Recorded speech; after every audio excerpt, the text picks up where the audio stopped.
The paramedics took him away on a Tuesday morning while the magnolias were blooming. I stood on the porch and I didn't cry and I didn't understand why until I opened the drawer and found the license with his photograph and someone else's name. 31 years, a house we shared, a bed we shared, children who called him father, friends who called him honorable, and a woman in another state who had spent 2 years filing missing person reports because she thought he was dead. He wasn't dead. He had simply become someone else, and I had loved that someone else with everything I had. The question that kept me awake every night wasn't who he was. It was, who had I been? Standing next to him. The morning Thomas died, the magnolias were in full bloom. Margaret Caldwell stood on the porch of her house on Monument Avenue, a cup of chamomile tea warming her palms, watching the pale pink petals drift down onto the sidewalk like soft confetti celebrating something she didn't yet understand. The air in Richmond that April morning carried the particular heaviness that comes just before a storm, thick, sweet, and electric. She had always loved that feeling as a girl, that sense of the world holding its breath. Now, at 63, it only made her tired. Behind her, through the glass pane of the front door, she could hear the paramedics moving with practiced efficiency through the hallway. Low voices, the creak of a stretcher, the quiet click of a medical bag being snapped shut. Thomas had been gone for nearly 40 minutes by the time they arrived, a massive cardiac event. They told her swift and silent, the kind that offers no warning and no goodbye. He had simply not woken up that Tuesday morning, and the man she had shared her bed with for 31 years was gone. She did not cry. Not then. Not then. That detail would bother her daughter Claire for months afterward, the fact that Margaret had stood on the porch drinking tea while the body of her husband was carried out of the house, but Margaret could not explain it, not in any way that would satisfy someone who had not lived those 31 years. The stillness she felt was not coldness. It was not relief. Exactly. It was something closer to the sensation of finally putting down a very heavy bag that you had been carrying for so long you had stopped noticing the weight. Thomas Howard Caldwell had been 68 years old, a retired financial consultant, or so he had always said, a man of deliberate habits. He took his coffee black, read the Richmond Times-Dispatch every morning from front to back, kept his shoes polished to a mirror shine, and never, in 3 decades of marriage, raised his voice. He was the kind of man who received compliments at dinner parties, the kind of man who made other women tell Margaret how lucky she was. She had believed them. For a very long time, she had believed every single word of it. Their house on Monument Avenue was one of the grand old row homes that lined Richmond's most storied boulevard, a 4-story, Victorian with original crown molding, a wraparound porch, and a garden that Margaret tended herself with the kind of devotion other women reserved for grandchildren. She had moved in as a young bride of 32, stepping through the front door for the first time with her whole life arranged in cardboard boxes and her heart full of something that felt, in those days, like certainty. They had met at a charity gala hosted by the Virginia Museum of Fine Arts. Thomas had been 40 years old and recently relocated from Raleigh, North Carolina, or so Saidi. He was tall, lean, impeccably dressed, with silver threading through his dark hair even then, and a way of listening that made you feel as though every word you said was the most interesting thing he had ever heard. Margaret had been cautious by nature. Her mother had raised her that way, in a modest house in the Fan District, with the belief that charm was not the same thing as character. But Thomas had been patient, thoughtful. He had courted her for 14 months before proposing, and the ring he chose was a simple oval diamond that matched, somehow, exactly what she would have picked herself. It was only much later that she understood how precisely he had studied her. The paramedics were gone by 9 in the morning. Claire arrived by noon, driving up from Williamsburg with red eyes and a casserole dish wrapped in foil, and Margaret let her daughter hold her in the front hallway for a long time without saying anything. Claire was 38, with her father's eyes and her mother's stubbornness, and she had inherited what Margaret privately called the Caldwell capacity for crisis management, the ability to make phone calls, coordinate logistics, and reorganize a kitchen cabinet when the world was falling apart. "I'll take care of the arrangements," Claire said, already pulling her phone from her pocket. "I know you will, Margaret Said." That night, after Claire had gone home to her husband and her children, Margaret sat alone in Thomas's study for the first time in years. He had always kept it locked, not aggressively, not with any dramatic prohibition, but with the quiet insistence of a man who valued his privacy. "My thinking room," he had called it. She had accepted that, the way she had accepted so many things over the years, with the polite deference of a woman who had been taught that a good marriage required space. The key was on his nightstand. She had placed it there herself after the paramedics left. She sat in his leather chair, the smell of him still sharp in the room. Cedar and something faintly chemical she had never been able to identify, and looked at the rows of file folders stacked neatly on the shelves. His desk was clean. As always, a single legal pad, a pen, a framed photograph of the two of them at their 20th anniversary dinner. She picked up the photograph and studied his face. Who were you? The thought came without warning, and it startled her, not because it was strange, but because it was not. Because somewhere in the deepest, most honest part of herself, Margaret Caldwell realized she had been asking that question for years. She told herself she was simply organizing. That was how she justified it to herself. In those first days after Thomas's death, she was a practical woman, a woman of lists and systems, and there were things that needed to be done. Insurance policies to locate, bank accounts to inventory, a will to be filed with a probate court. Organizing Thomas's study was simply the responsible thing to do, the kind of task that prevented complications later. She started with the obvious, the filing cabinet behind the desk, the one with the small brass lock that Thomas had always kept secured. The spare key was taped to the underside of the bottom drawer, a hiding place so elementary that Margaret found it in under 10 minutes and felt a strange pang when she did, as though the simplicity of it was its own kind of insult. The first drawer held what she expected: financial records, tax returns going back 15 years, a folder labeled property that contained the deed to the house. The second drawer held insurance documents, a copy of Thomas's will, and a manila envelope labeled personal in his small, precise handwriting. Inside the envelope, she found two things that stopped her breathing. The first was a Virginia driver's license, not expired, not current, but from 1987, bearing Thomas's photograph but a different name. The man in the photograph was unmistakably her husband, young and sharp-featured, with the same dark eyes she had looked into across the breakfast table for 31 years. But the name printed beneath the photograph was not Thomas Howard Caldwell. It was Robert Daniel Sims. Date of birth, March 14, 1956. Address, Charlotte, North Carolina. Margaret sat with the license in her hands for a long time. The afternoon light moved across the study floor. Somewhere outside, a cardinal was singing in the magnolia tree. The second item in the envelope was a photograph, a Polaroid. The colors faded to that particular amber tone of the late 1980s. In it, a younger Thomas Robert stood beside a woman Margaret had never seen, his arm around her waist, both of them squinting into summer sunlight. On the back of the photograph, in handwriting that was not Thomas's, were 4 words: Charlotte, 1988. Our last summer.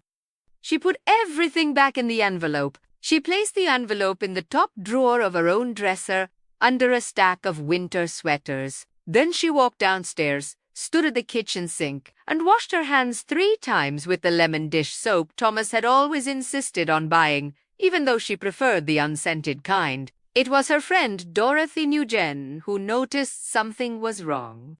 Dorothy had been Margaret's closest friend for 22 years. They had met at a garden club meeting at Louis Ginter Botanical Garden, bonded over a shared contempt for ornamental kale, and had been inseparable since. Dorothy was 61, Vietnamese-American, with silver hair cut in a blunt bob and the directness of a woman who had survived 2 recessions, 1 divorce, and a flood, took her first home.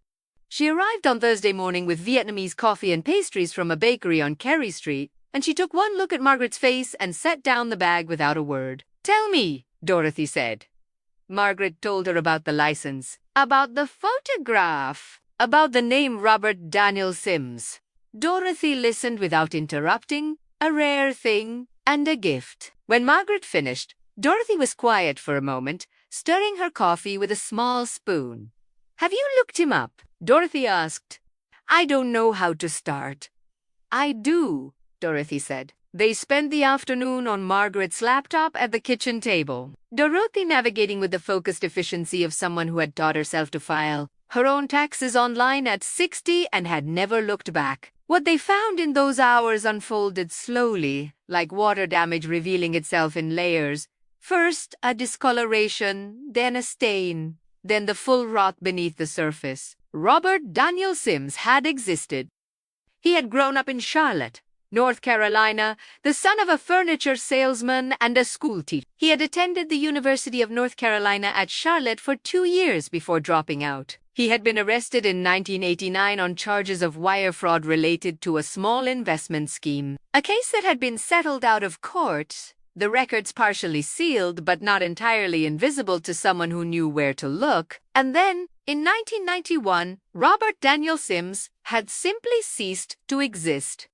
No further tax records, no further addresses, no further history. Thomas Howard Caldwell, meanwhile, had first appeared in Raleigh, North Carolina in 1992 with a Social Security number, a credit history, and a resume that positioned him as a financial consultant with a decade of experience. "He built a new life," Dorothy said quietly.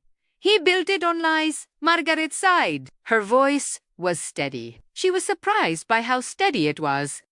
What followed in the next 2 weeks was a slow and terrible education. Margaret hired an attorney, James Whitfield, a quiet, careful man from a firm on East Main Street whom Dorothy had used during her divorce, and together they began to map the true shape of Thomas Caldwell's financial life. What they found was not chaos.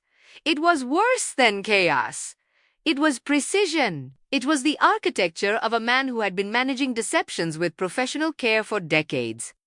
The house on Monument Avenue, which Margaret had believed was fully paid off, carried a second mortgage Thomas had taken out in 2019 without her knowledge. The balance was $187,000. 2 of their joint investment accounts Margaret had seen the statements for every quarter. The statements Thomas had always handed her with a reassuring commentary had been quietly, systematically drained over 6 years, the money redirected to an account she had never known existed, registered to a shell company with a Richmond address. The amount missing from those accounts was $340,000. There was also a storage unit, rented under his real name, Robert Sims, at a facility off West Broad Street. Claire came with her when Margaret drove out there on a rainy Wednesday afternoon. Both of them quiet in the car, the windshield wipers keeping a slow, steady rhythm. Inside the unit, they found boxers, financial records, meticulously organized, a second laptop, password protected, and in a grey metal lockbox, a collection of documents that made James Whitfield, when Margaret brought them to his office the following morning, sit back in his chair and remove his glasses and press his fingers to his eyes. "Mrs. Caldwell," he said carefully, "I need you to prepare yourself." "I've been preparing myself," Margaret said, "for 31 years. There is a particular kind of grief that has no name in ordinary language. The grief of realizing that the life you mourned was not the life you actually lived. That the loss you are processing is not simply the loss of a person, but the loss of an entire version of yourself. The woman who had believed, the woman who had trusted, the woman who had, again and again, explained away the small wrongnesses because the alternative explanation was too large to hold. Margaret began to see it everywhere now, the shape of the lie, the way it had been constructed around her so carefully that she had mistaken the walls for the world. She remembered the way Thomas had always handled their finances personally, gently redirecting any attempt she made to engage more deeply with their accounts. "You trust me, don't you?" he would say, not unkindly, with that particular smile that had always made her feel the question was rhetorical. She did trust him. She had trusted him completely, and each time she accepted his redirection, She had not thought of it as yielding ground. She had thought of it as being a good partner. She remembered how he had discouraged her over the years from maintaining her own friendships too deeply. Not with prohibitions. Thomas had never been crude enough for prohibitions. He had been subtler than that. A comment about Dorothy delivered with mild concern. She seems a little unstable, don't you think? After the divorce, a suggestion that her book club was taking up time she might prefer to spend differently, a habit of scheduling dinners for two on the evenings she had planned to see friends, so that cancelling became the loving choice, the wifely choice, and she had made it over and over, feeling generous rather than diminished. She had a word for it now. James Whitfield had not used the word, but the counselor Dorothy helped her find a woman named Patricia Ellis who worked from an office in the museum district and specialized in exactly this kind of aftermath. Used it in their second session, quietly and without drama, and Margaret had sat with it for a long time before she could say it aloud herself.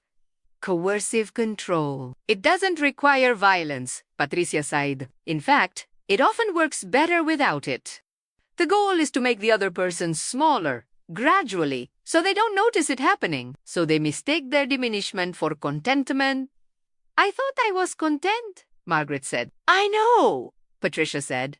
That's the design. Claire took the news in stages, the way young people sometimes do, first the practical crisis, then the emotional one. When Margaret told her the full extent of what Thomas had done, Claire sat at the kitchen table with both hands wrapped around a mug of coffee that had gone cold, and her face moved through several expressions in quick succession before settling on something that looked like controlled fury. He stole from you, Claire said. Yes. 4 years. Yes. And the identity, the real name. Did you ever suspect anything? Margaret considered the question honestly. There had been moments. A night, years ago, when she had found Thomas in the study very late, speaking quietly on the phone, and when she had knocked and asked who he was talking to, he had said a client in Seattle with a smoothness that should have troubled her more than it did. A time when she had mentioned, casually, that she was thinking of having some old photographs scanned and organized, and the brief flicker across his face there and gone in an instant that she had interpreted at the time as mild disdain.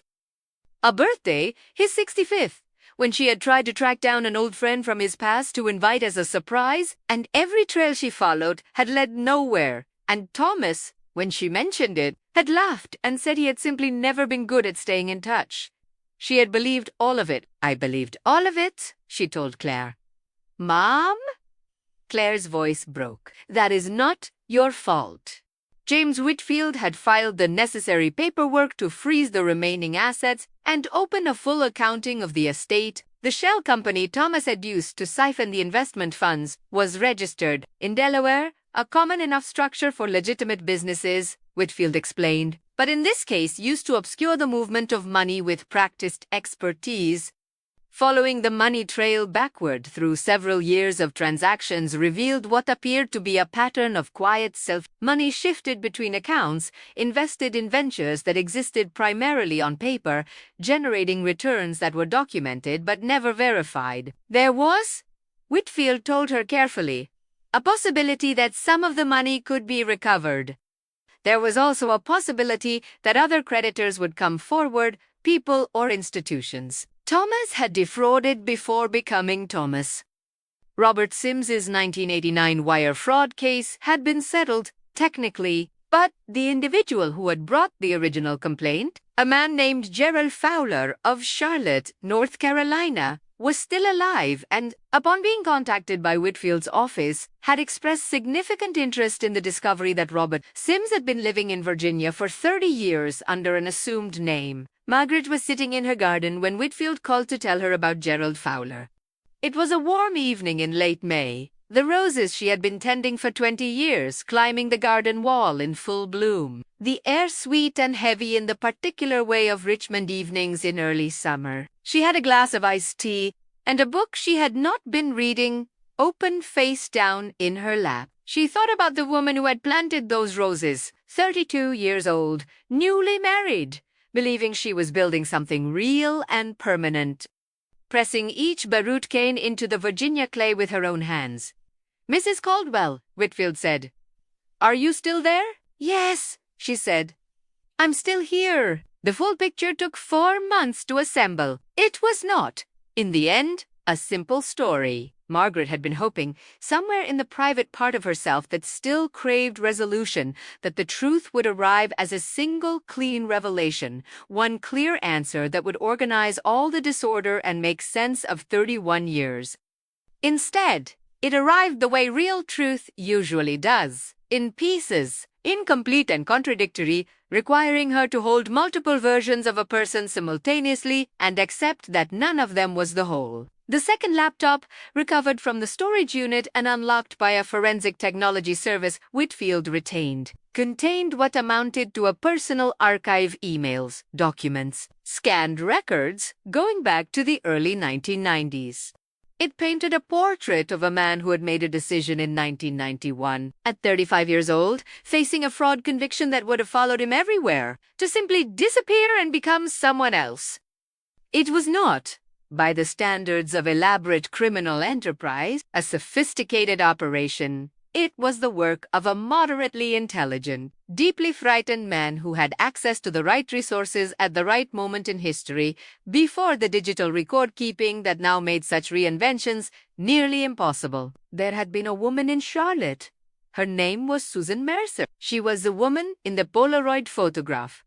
They had lived together for 3 years, had never married, and had separated before Thomas's reinvention, though the separation had not, Marga learned, been entirely voluntary on Susan's part. Susan Mercer, now 67, and living in Asheville, North Carolina, had spent 2 years in the mid-1990s looking for Robert Sims, filing missing person reports that went nowhere, convinced something terrible had happened to him.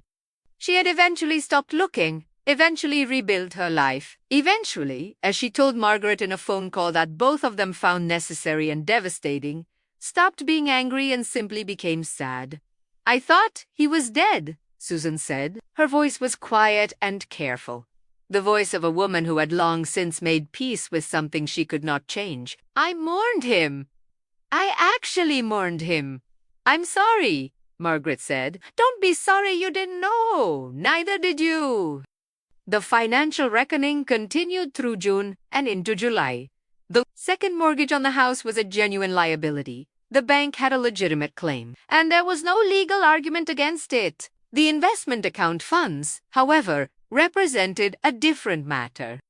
Whitfield believed a significant portion could be recovered through the estate. The shell company's assets were frozen, and while the full amount was unlikely to be returned, a recovery of 60 to 70% was, in Whitfield's careful estimation, achievable. The Gerald Fowler matter was more complicated. Fowler, who was 72 and had retired from a hardware business in Charlotte, had lost $40,000 in 1989 to Robert Sims's investment scheme, money he had been saving to start his own business, money that had set back his plans by nearly a decade. The statute of limitations on the original fraud had long expired, and any civil claim would face significant challenges. But Fowler was not. It turned out interested primarily in money. "I just wanted to know," he told Margaret, through Whitfield's office, in a message that was passed along with careful professional neutrality. "I always wanted to know what happened to him. Whether he just kept doing it to other people." Margaret thought about that for a long time. Whether Thomas had kept doing it to other people. There was evidence of smaller schemes. A former business partner in Raleigh who had filed a civil complaint in 2003 that had been settled confidentially, the term sealed. A consulting client in the mid-2000s who had complained to the Virginia Department of Financial Institutions and then, inexplicably, withdrawn the complaint 3 weeks later. Whether those withdrawals had been genuine changes of heart or something else, the quiet application of pressure, financial or otherwise, was something Whitfield said would be very difficult to prove. What was provable, and what Margaret came to understand in those long summer months of documents and depositions and meetings in quiet offices on East Main Street, was this: Thomas Howard Caldwell had been, from the very beginning, a man who used other people as instruments. Not out of malice, or not primarily out of malice, but out of a particular species of coldness that had never allowed him to see the people in his life as fully real, as fully human, as people whose grief, when it came, would be genuine and lasting and undeserved. The hardest day was not the day she found the driver's license. It was not the day Whitfield told her about the second mortgage, or the day she spoke to Susan Mercer on the phone. The hardest day was an ordinary Saturday in August, when Margaret was working in her garden in the late morning heat, and she found, tucked behind the ceramic pot she had placed near the back fence decades ago, a small, smooth stone. She had given it to Thomas on their 5th anniversary, a river stone she had found during a walk along the James River, which she had thought looked like a heart, or close enough to one. She had given it to him as a joke, mostly, and he had laughed and put it in his pocket, and she had entirely forgotten about it. He had kept Italiano for 26 years. He had kept it. She held the stone in her palm for a long time. There in the August heat, sweat at her temples and dirt on her knees, she did not know what the stone meant.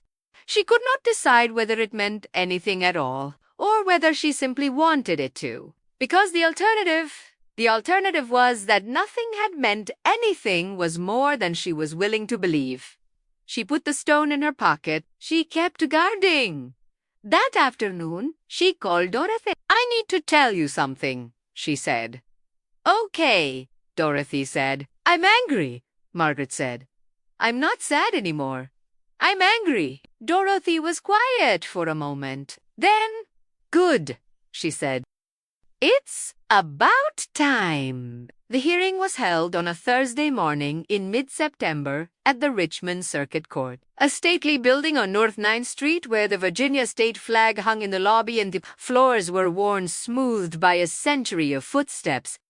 Margaret wore a navy dress and the pearl earrings that had been her mother's, and she sat beside James Whitfield at a polished table and listened as the financial details of her marriage were laid out in legal language, clear and impersonal, like a diagnosis delivered by a doctor who has seen this particular illness many times before. The estate settlement was approved.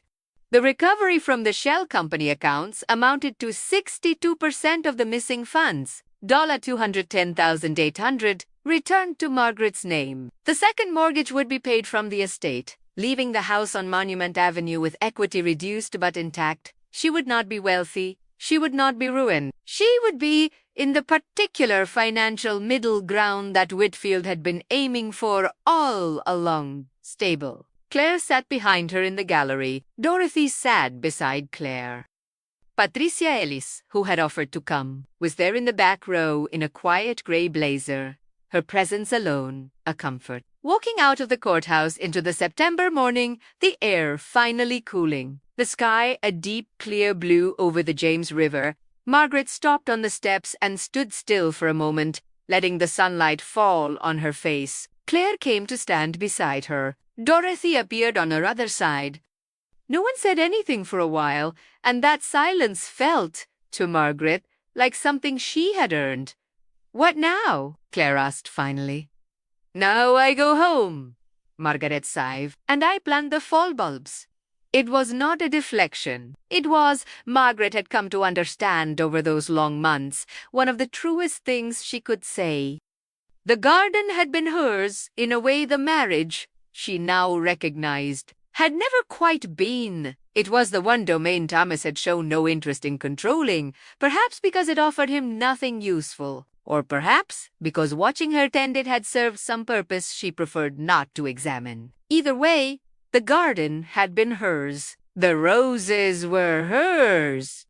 The Virginia clay she had turned and amended and enriched over 25 years of careful tending was hers, shaped by her own hands into something that grew despite everything. The months that followed were not easy. She would not pretend they were. There were nights when the anger broke open into something raw, a grief not for Thomas specifically, but for the version of herself she was now required to release. The woman who had trusted completely.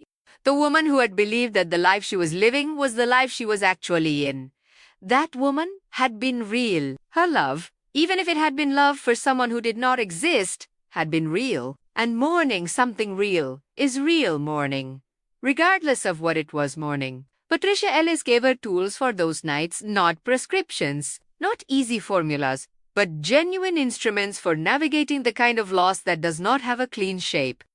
They talked about the difference between trust and naivety, about the ways intelligent, capable women are systematically trained to interpret their own discomfort as a personal failing rather than as accurate information, about the particular vulnerability of women who come of age in a generation that still, despite everything, taught them that a good marriage required a certain amount of looking away. You weren't foolish, Patricia told her, Moreta Nonce. You were targeted by someone who was very good at what he did. Margaret believed her. It took time to believe her, but she did. She began, cautiously, to rebuild the shape of her daily life. She rejoined the garden club at Lewiskin, showing up to a Saturday morning meeting with a flat of late-season asters and a willingness to simply be present without explanation.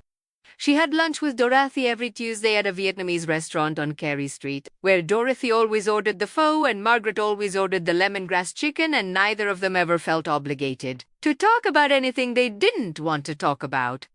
She drove to Williamsburg twice a month to spend weekends with Claire and her grandchildren, 2 boys, 6 and 8, with their mother's stubbornness and their grandfather's eyes, though Margaret was working, gently and deliberately, on reframing what she meant when she thought about those eyes. She took a class.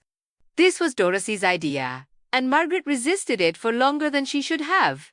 A personal finance course offered through the Lifelong Learning Institute at the University of Richmond. Held on Monday evenings in a classroom that smelled of chalk and carpet cleaner and the particular hopefulness of people who have decided it is not too late to learn something new. She was not the oldest person in the room. She was not the newest to the subject. She was simply a woman of 63 who had decided, with a precision that felt like reclaiming something stolen, to understand the numbers that governed her own life. By November, she could read a financial statement without assistance. By December, she had opened her own investment account for the first time in her adult life, small but entirely her own, managed by her own decisions. She carried the Riverstone in her pocket every day. She was still deciding what it meant, or whether it needed to mean anything. Some days she thought it was simply a stone. Some days she thought it was evidence that human beings are so much more than their worst decisions, that something real can exist inside a person who is also capable of profound cruelty, and that acknowledging this complexity is not the same as forgiving it.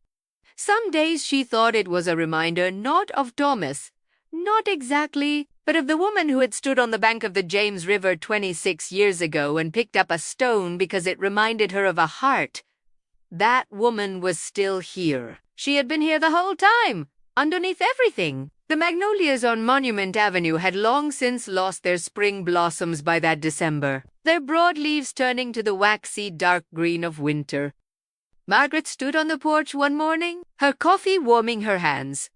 Real coffee now, not chamomile. She had gone back to real coffee and was not apologizing for it, and watched a light frost glaze the garden. The roses had been cut back for winter, the beds mulched and put to sleep. Beneath the cold ground, the bulbs she had planted in September were waiting. She was not the woman she had been the morning Thomas died.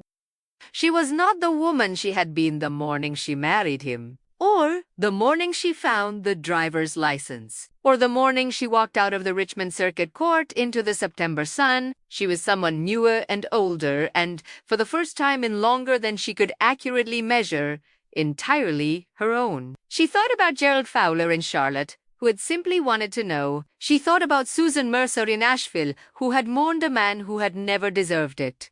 She thought about the version of herself that had explained away 100 small wrongnesses over 31 years, and she extended that version of herself the same thing Patricia Ellis had spent months teaching her to offer: not excusing, not forgetting, but the only thing that ever actually sets a person free.